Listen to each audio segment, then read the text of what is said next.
여러분, 러시아의 솔직한 고백, 사실상 국가 부도라. 바로 러시아 재무장관인 안톤 실루아노프 재무장관의 이야기입니다.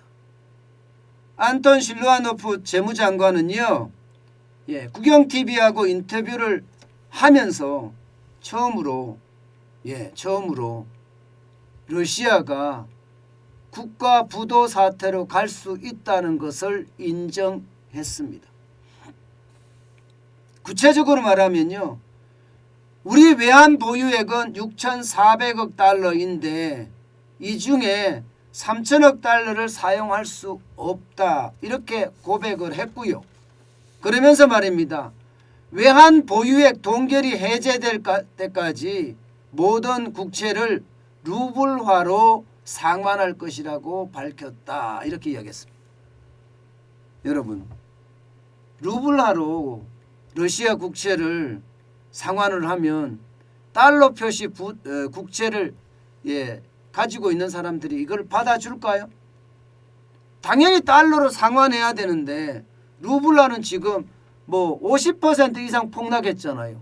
이 폭락한 루블화로 준다고 그러면 어느 누가 받겠습니까? 대부분의 글로벌 투자자들은 안 받아들일 가능성이 굉장히 크죠. 이게 안 받아들이면 말입니다, 안 받아들이면 부도예요. 부도. 이렇게 되면 1917년에 볼셰비키 혁명이 일어난 이후에 100년 만에 국가 부도 사태를 맞을 수도 있다, 이런 얘기가 나옵니다. 디폴트 차원이 아닙니다. 디폴트 차원이 아니에요. 디폴트라는 것은 채무 불이행 정도, 1998년에 모라토리움 선언하듯이 그 선언이 아니라 그보다 더 강한 국가 전체의 부도가 날 가능성이 있다, 이렇게 이야기합니다. 게다가 말입니다, 러시아는 중국과 교육을 통해서 이 어려움을 극복하려고 하지만 이미 서방에서 지금 중국의 압력을 넣기 때문에 중국과 교육을 통해서 이것을 극복하기도 힘들다, 이렇게 얘기하고 있는 겁니다. 그만큼 러시아의 부도는요, 이제 기정사실화 된 것 같습니다. 문제는요, 언제냐, 언제 실제 선언을 할 거냐의 문제잖아요. 여러분 보시다시피 3월 16일에 달러 표시 국채 만기가 1억 1791만 불입니다. 아마 이 문제가 어떻게 될 것인가의 문제, 그죠? 이 문제가 어떻게 될 것인가의 문제가 아마도 러시아 국가 부도의 쉽게 말하면 단초라고 이야기할 수가 있는데, 달러 표시 러시아 국채는요, 기본적으로는요 상환을 한 달 정도 유예가 됩니다. 일반적으로. 러시아가 고의적으로 3월 16일 날, 내일이죠, 부도를 내지 않는 한 4월 16일까지는 연장이 된다는 이야기죠. 게다가 말입니다, 달러 표시 러시아 국채가 뭐 3월 16일만 있는 것은 아니에요. 가장 빠른 게 3월 16일 날 1억 1791만 불이 있는 데다가 21일 날은요, 보시는 것처럼 6,563만 불이 있고요. 28일 날은 1억 200만 불, 3월 31일 날은 4억 4,653만 불, 그리고 4월 4일 날은요 21억 2,938만 불이라는 어마어마한 숫자가 기다리고 있습니다. 결국 말입니다, 러시아는 결국 달러 표시 국채에 대한 상환 못할 거라고 보고 있고요. 여기에 대한 파장에 대한 분석을 하는데 요즘은 여념이 없습니다. 왜냐하면 이 파장이 얼마나 클지, 세계 금융위기로 갈지 안 갈지 이 부분까지도 지금 파악해야 되기 때문입니다. 러시아의 어떤 국가 부도는 현실적으로 현실화된다, 이렇게 이야기하는데, 그러면 러시아의 국가 부도, 러시아는 여러분도 알다시피 세계의 10위 무역 대국입니다. 우리가 9위인가요? 우리가 9위일 거예요.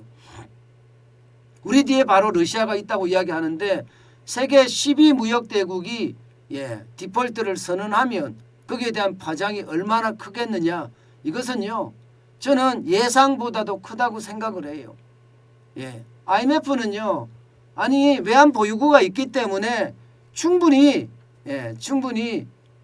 일정 부분을 막아가면서 세계 금융시장으로서의 어떤 디폴트까지는 가지 않을 거다. 세계 금융위기로까지는 발전하지 않을 거다. 이렇게 이야기는 하고 있습니다. 그렇지만 뭐 6,310억 달러의 외환 보유액 중에서 실제로 사용 가능한 것은 120억 달러밖에 되지 않는다는 미국의 후보 연구소의 어떤 연구도 있습니다. 그렇게 된다면 말입니다. 러시아는 결국 디폴트로 갈 거고 그 디폴트는 세계 경제에 영향을 미칠 겁니다. 제한적이라고 이야기하지만 세계 10위의 경제 대국이기 때문에 제한적이라고 하지만 영향은 무조건 미친다고 봐야 됩니다.